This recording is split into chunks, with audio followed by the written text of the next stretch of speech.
Hello, everybody, and welcome back to the Crowd Chatter Podcast. I have really been meaning to get these videos in for a really long time, and I have been forgetting to do so. But today is going to be a NFL video, as obviously I'm recording this on Thursday. Today is actually the Hall of Fame game between the Jets and the Browns. I already actually did cover the Browns here. We did both the NFC and AFC North divisions. If you want to check that out, you can go ahead and those are on the channel. I think I'll link those in the description down below. Um, but today we're doing the NFC South, which this might be the worst division in all of the NFL this year. So this is not going to be interesting. This is going to be very unintriguing going over these teams because, dear Lord have mercy, a lot of them are pretty. These teams just are not very good. And I almost guarantee you, whichever team comes out of this division is probably going to be below 500, which is crazy to think about that the division can be that bad. But that's what we're looking at here.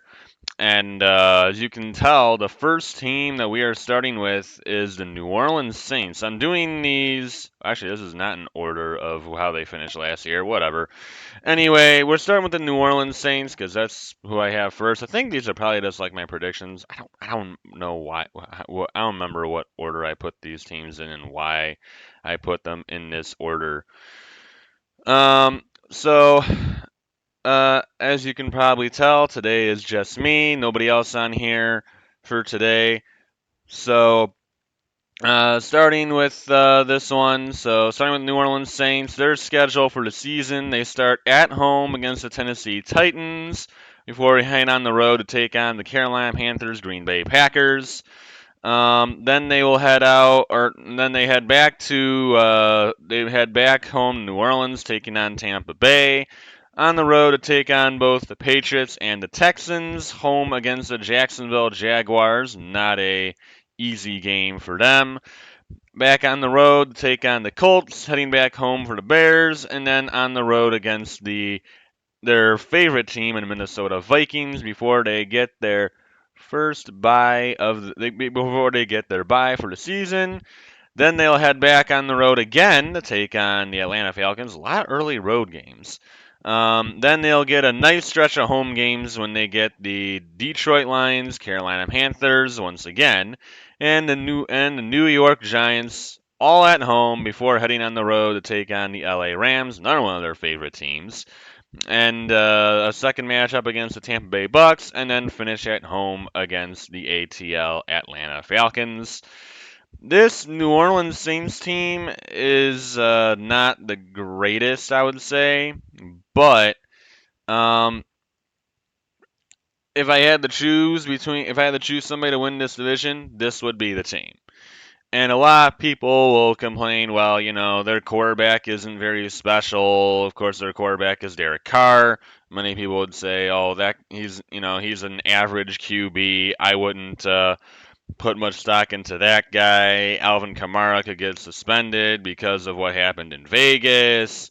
Um, but you look at the New Orleans Saint team. Honestly, I don't think that the New Orleans Saints are great. But if you look at the rest of the teams in the division, New Orleans has the best overall team, I would think. Now, I still think this division is anybody's to win. I could see New Orleans winning it, and I even could see Tampa winning it, and I'm going to talk about that once I get to them.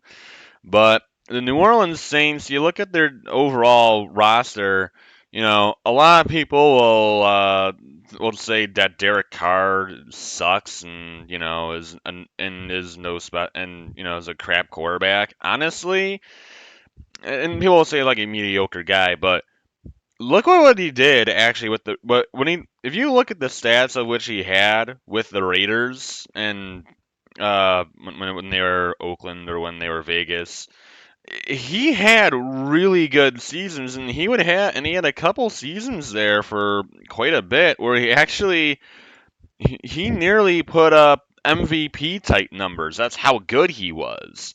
But then, this past season, he comes in, Josh McDaniels comes in as the head coach, and of course, his production took a major league dip. But let's be real, when your head coach is Josh McStinkin Daniels, it's very easy to take a serious dip in production because if you can't tell, my opinion of that guy is significantly low.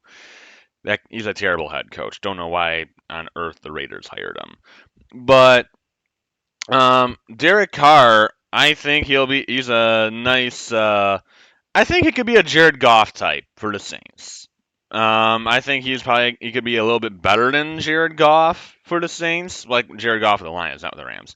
I think Derek Carr could be a solid QB for New Orleans. And hey, if he doesn't work out, they also have Jameis Winston. I'm sure somewhere on here you can find Taysom Hill. Yeah, he's on here too.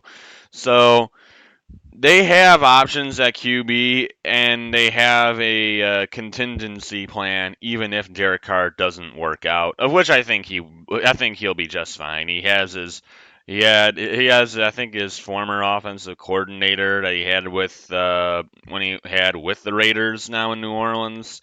So I think this is going to be a really good fit for Derek Carr. Of course, like I said, Alvin Kamara possibly could get suspended. We still don't know the outcome of that. Um, and hey, if he doesn't end up getting suspended, then great for New Orleans. Because obviously they need him. That's a huge part of their offense. But they did get another running back actually to help out, and that was Jamal Williams. As the Lions, of course, let him go. Well, he went to free agency. We didn't bother re-signing him. And Jamal Williams, he ended up going out to free agency, and the Saints went ahead and picked him up. I think that's an outstanding pickup for New Orleans. He's a nice complement to Alvin Kamara, and if Kamara does end up getting suspended, they have a perfectly fine running back in place to, to help out while he's out. And then you got some nice players in receiving core, and of course Chris Olave, if he ever stays healthy, Michael Thomas. But Chris Olave is definitely the number one option in this receiving core. I mean, it'll be nice to have Michael Thomas if he ever stays healthy enough, but he doesn't really ever stay healthy. Of course, Jimmy Graham actually re-signed with the team, heading back to his to his roots in New Orleans. I like the defense as well. I mean, last year, if you really look at the New Orleans defense, the thing about it last year, I drafted them for fantasy, and they stunk for me in terms of fantasy. But the thing is, if you really looked at like how many points they are giving up a game, it really wasn't much. Now they also weren't, tearing it up in terms of turnovers. They weren't really getting many of those, but in terms of like points scored, they actually weren't bad. They were, in fact, the Saints in terms of I'm pretty sure if I were to look, in terms of points scored against their defense, they actually were among the best, if I'm not mistaken. And they did a really good job of yeah, they were top 10, I think. Let's see. One, 2, 3, 4, 5, 6, 7. Yeah, they were in the top 10 in the NFL for least points scored against. Now, they didn't really have a lot of turnovers. I know that was a real big thing for their defense. Was turnovers was pretty much never their thing. I mean, they had a negative 11 run differential, and they only had 14 takeaways all year long, which was second to last. So you can tell that they didn't cause turnovers, but they did not. They also didn't give up a ton of points, which is really good. And so I like the Saint defense. It's a solid. They got solid players on there. Like I said, they don't cause turnovers, but they also don't give up a ton of points either. So that works when you have a middling offense. This is probably going to be a team that I will assume probably is going to have a middling record. That's more or less what I'm expecting is something in the middle that's, mediocre. That's kind of what they are. They're a mediocre team. Um, so this is probably the team that I think is most likely. I think this is the most likely team to end up winning the division, which isn't really saying much because this entire division is just terrible. But yeah, I think the Saints are probably the most likely. Doesn't mean they will win it, but I think the Saints are probably your best bet. I'm not a betting man, but if I were betting, this would be the team I'd probably bet for to come out of the NFC South.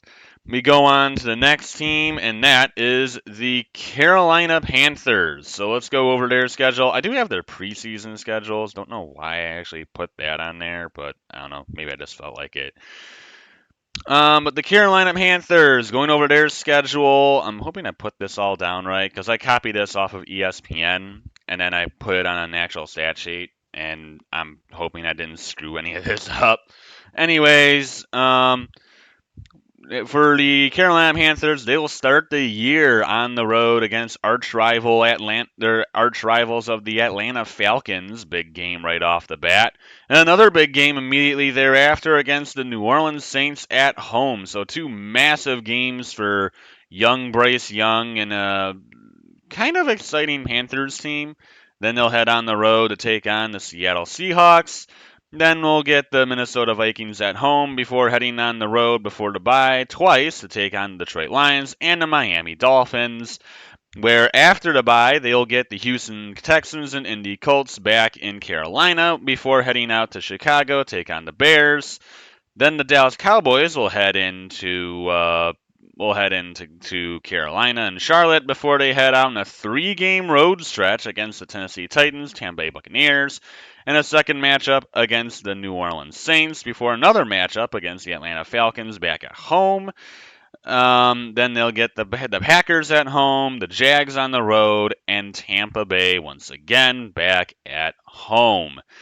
This Carolina Panther team finally got its QB of the future, finally got its franchise QB and Bryce Young, making a massive trade with those said Chicago Bears I was talking about on their schedule. Made a huge trade with them, of course, to get the number one pick. Got to number one, took Bryce Young, which was probably the obvious choice.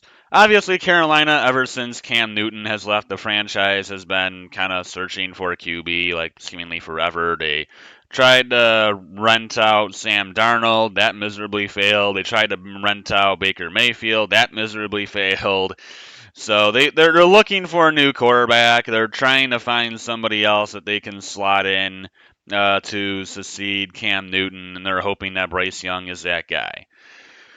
Of which I very well think he can, and almost think he should be. But Bryce Young, he kind of reminds me a little bit of Kyler Murray, just a lot more mature and maybe a little bit better. So we'll see how that goes. Of course, Andy Dalton's also on the team, just to push Bryce Young, keep him going.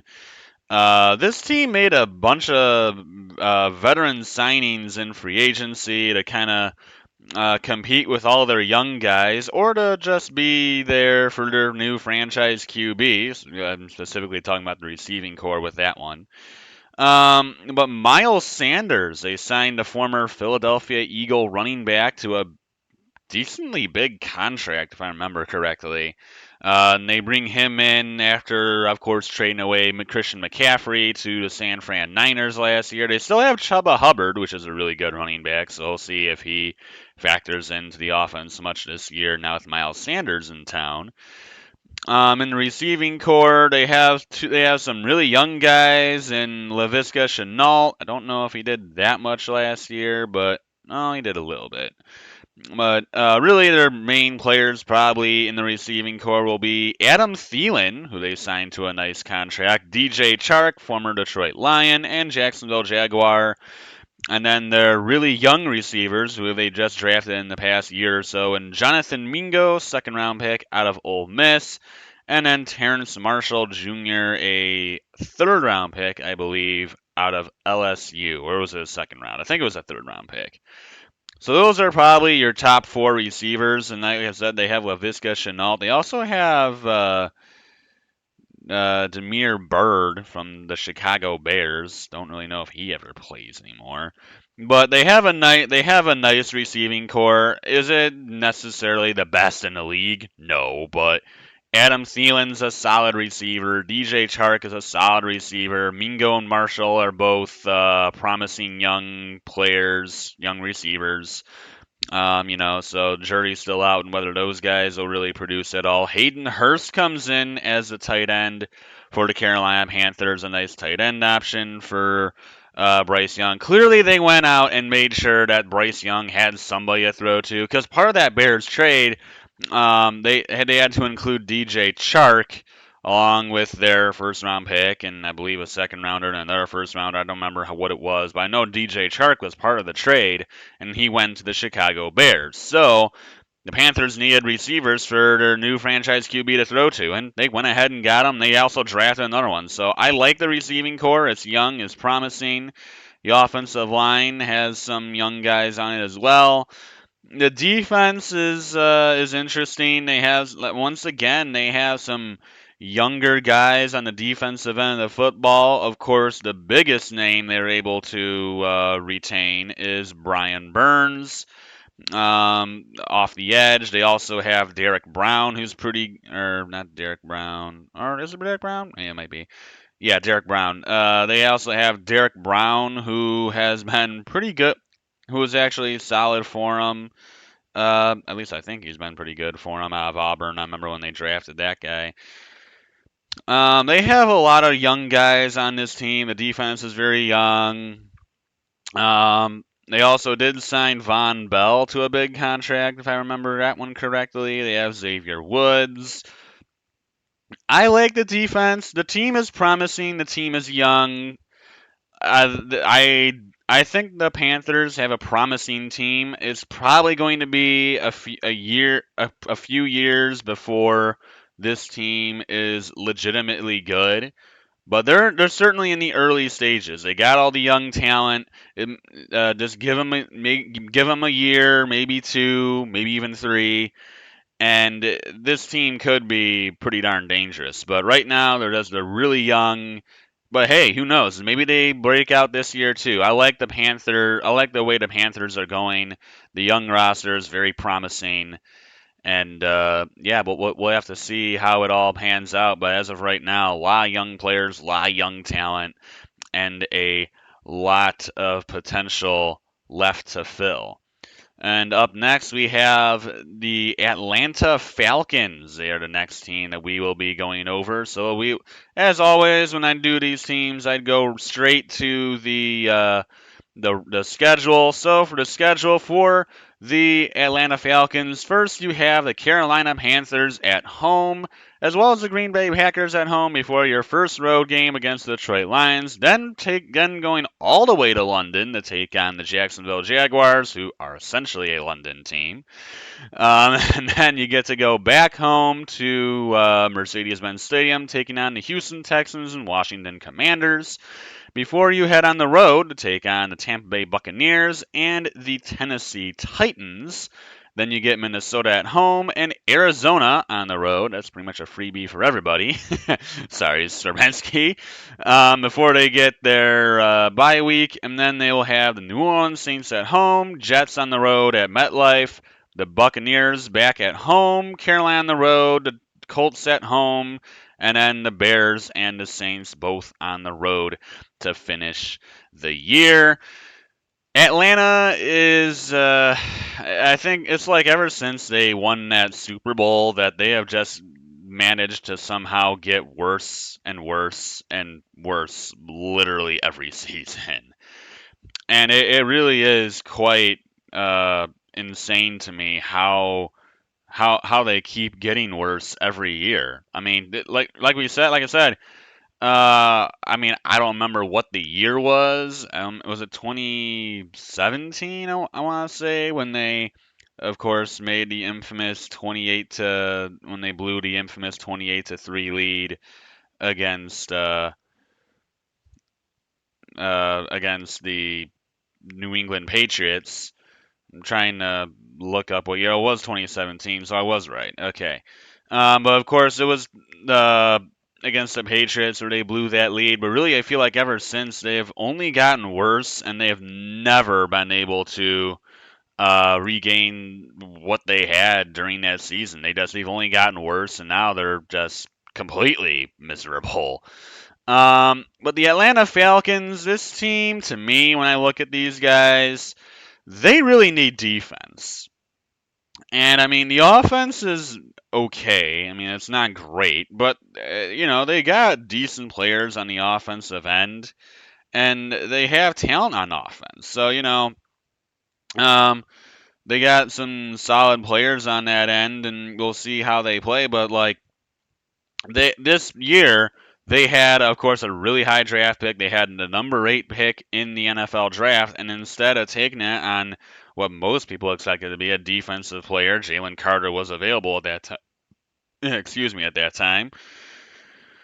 And so most people thought, yeah, well, this is an obvious choice. This is where you would go ahead and, go and get yourself, a defensive player. Jalen Carter was available, so you go and get Jalen Carter. I mean, that makes a lot of sense. And instead, they drafted a running back, of which they just got a running back in like the 5th round a year ago in Tyler Algier, who was fantastic for him. I mean, he was a 1,000-yard rusher. He averaged 5 yards a carry. And yeah, Bijan Robinson, who they, of course, drafted, yeah, sure, he's a generational talent. Many people think this guy is going to be absolutely unbelievable, but, you know, you didn't really need to draft, but, could you is Bijan Robinson a generational talent? Yes, he is. He is a very good running back. I have no doubt that he'll probably do very well in the NFL. But the only thing is, for Atlanta, you had such a dire need on defense. You know, you could afford to pass on a generational talent at running back, considering you already had a 1,000-yard rusher on your team, and you can go and draft yourself a defensive player, like maybe a linebacker or a safety, or there wasn't really any safeties in that draft, but a defensive lineman. That should have been the obvious choice. I really think they should have drafted Jalen Carter, but they obviously didn't do that. They did sign some veterans though on the defensive end. They did sign Calais Campbell, who's actually 36 now. God, that guy's getting old. They also have Bud Dupree. Of course, they actually made a trade with the Lions, getting themselves Jeff Okuda, a young corner who hasn't panned out. They also signed Jesse Bates from the Bengals, so we'll see how that works out. So at least they're trying to make the defense better. But even the offense was a little questionable. I mean, they do have Drake London at receiver, and of course they infamously have Kyle Pitts in there as a tight end. They also have Jonnu Smith. But this team is kind of messy, and it's just it just feels like they're trying to throw a band-aid over stuff and try and make it work, and it just never does. I mean, they're like I said, they're trying, but so far it has yet to work out. I honestly don't think it will this year either. I mean, like I said, they signed a bunch of veterans, but Atlanta still has a lot of work to do. They got a lot of things they need to fix still before they really can think about competing, and yeah, that might be a while. And next up, we have the Tampa Bay Buccaneers. Of course, the big headline for this team, they no longer have Tom Brady. Tom Brady has actually retired. Feels like that took way too long, but he has actually retired, and he is relaxing. He was supposed to, and he had a contract going with Fox, or he was going to become an analyst for him, but he has yet to really even join Fox, so I don't know if he's actually still going to do that or not. If he doesn't, I wouldn't really care. Anyways, Tampa Bay Buccaneers, obviously, Gonna put a little bit of a dent in your QB situation when you lose literally the greatest player to ever exist in all of, well, honestly, football, and honestly, I'd even debate in all of sports. I mean, tell me somebody else who on his own who on his own can get 7 rings. I don't know if there really is another person who can do that. I mean, the guy is incredible. Um, but obviously, well, let's go over the let's go over the schedule first. I actually completely forgot to do that. Starting for the Tampa Bay Bucks, this first game you got on the road at US Bank Stadium against the Minnesota Vikings. Then you got 2 home games against the Chicago Bears and the Philadelphia Eagles. That's the beauty of being the first place team. Then you head on the road to taking on or bleh, you head on the road to take on the New Orleans Saints before you get your bye very early in the year. Then you get the Lions on the road, or I'm sorry, the Lions at home, as well as the Falcons at home, both the Bills and the Texans on the road, Titans back at home, Niners and Colts on the road. Wow, oh wow, a lot of road games here. Uh, Panthers at home, and then you get both Atlanta and Green Bay on the road. So that's 6 road games and 2 home games in 8 weeks. That's a lot of road games. From week 8 to week 14, or I'm sorry, week 15, they get 2 road games and or 2 home games and 6 road games. That's a heck of a lot of road games. Did I put that in wrong? Maybe I put that in wrong. I don't know. That sounds like too many. And then you got the Jacksonville Jaguars, New Orleans Saints, both at home, and then the Carolina Panthers on the road to end the year. Yeah, no, I think that actually is right. I think I put that in right. That's actually how. Wow, yeah, that's brutal. Okay. But this Tampa Bay Bucks team, I really thought I put that in wrong. That just didn't look right. Like, dang, that's way too many road games. but, but no, that's actually right. But these Tampa Bay Buccaneers, obviously, a lot of people think Tampa Bay is going to be absolutely terrible this year. Saying they're going to be getting a top 5 pick and different stuff like that. And honestly, I think that's a lot of hoopla. I think that's crazy. Um, you know, yes, they lost Tom Brady, and that is a enormous loss, and that does suck. But you look at their roster, they still have a really good receiving core. They still got both Chris Godwin and Mike Evans. Even Russell Gage isn't that bad. Leonard Fournette isn't even their running back anymore. They get to have the young, promising running back in Rashad White finally take over. Of course, their quarterback is a bit of a downgrade in Baker Mayfield, but he had a couple good years with the Browns. He led them to the playoffs. Also, the QB coach is the same guy that brought Geno Smith out of the grave to dominant to a Pro Bowl appearance with Seattle. So you never know, guys. You never know. The offensive line also is pretty good. They have some nice players on the offensive line. They also drafted a couple offensive linemen. And then on defense, you still have several good players with Shaq Barrett, Vita Vea, Levante David. Um, of course, in terms of safeties, you got Antoine Winfield Jr. I mean, they have Logan Hall. They have where's their um. I know he's out for a bit, but the Kalijah Cansey, that's his name. There we go. He's on there too. They have lots of good players still on the team. Now, sure, this isn't as good as it was, but so many people say it's going to be a top 5. They're going to get a top 5 pick. I mean, one of the worst teams. I wouldn't be so sure about that. Tampa still has several players left. And, this is what people were saying about Seattle when they traded away Russell Wilson. Now, yeah, granted, I would said the same thing that, yeah, they're going to suck. Um, but then they all of a sudden turn in a 9-8 season and go to the playoffs. I mean, you never know with these teams, and especially with Tampa, they have several players still left, and they have some young guys that'll be taking over for, some older players that were starting to get out of shape. I'm namely talking about Leonard Fournette, but.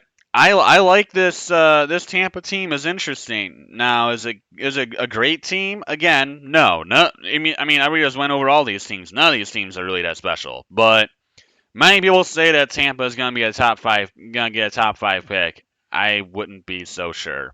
Now they do have the disadvantage of being the number one team in the division last year, so they get stuck playing all the other number one teams. So they get stuck with both the Eagles and the Bills and the Niners, which is absolutely brutal to get stuck with all three, and the Jacksonville Jaguars too. That's not an easy game. So yeah, getting stuck with all three of those teams is or all four of those teams is pretty brutal. But the rest of the games on their schedule, I mean, the Bears aren't easy. I mean, there's some other games on their schedule they definitely can beat those teams. I mean, Lions, I don't think they'll beat. I don't really know if they'll beat the Bears, but all the divisional games are up for grabs. The Colts aren't very special. Texans obviously are trash. Um, the uh, the Vikings can be had. I mean, this is not you know, this isn't it's not far fetched that the Bucks win the NFC South. I really think that, like I said, I think all the teams in this division have a chance. I mean, last year it came pretty much down to anybody. Last year, I mean, what was it? The Saints were in it, the Panthers were in it, and the Bucks were in it all at the end of the year, and they all pretty much had a similar record. So I think it's going to be something similar to that again this year. And yeah, that's really what I think of these teams, and so that's actually going to be that's going to be it for me. So I hope you guys enjoyed this video. I got a lot more of these still to do because I got way too many divisions that I've been putting off for way too long. So I got a bunch more videos coming at you. I'm gonna upload them all pretty much right before 8, so they're gonna be coming out like rapid fire. So I'm gonna see y'all in the next one. Until next time, adios, everyone.